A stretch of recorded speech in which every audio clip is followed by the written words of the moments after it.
Des doigts de fée pour manier des toiles de maître.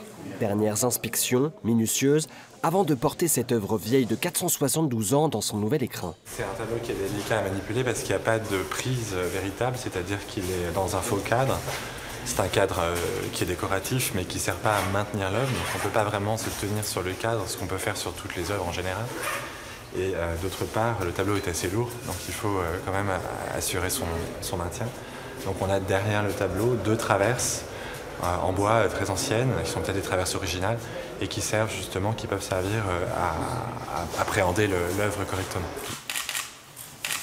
Les crépitements des appareils photo couvrent la pression, palpable.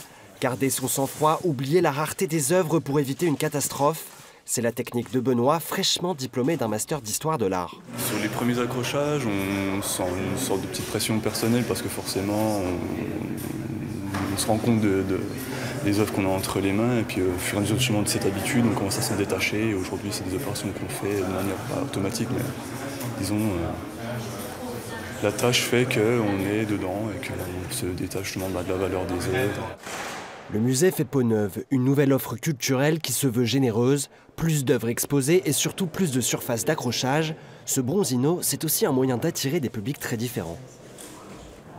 C'est un tableau très important, c'est un de nos chefs-d'œuvre et puis c'est une source aussi inépuisable pour la programmation culturelle du musée.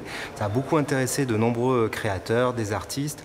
Une chorégraphe a fait une chorégraphie autour de ce tableau. Il y a eu des ateliers d'écriture. Il y a même eu un tableau vivant qui a été refait à partir donc, de la position des personnages du tableau avec des personnes en situation de handicap, avec une association. De la patience, il en faudra avant de découvrir les 1200 œuvres que comptera le musée à sa réouverture le 16 novembre prochain.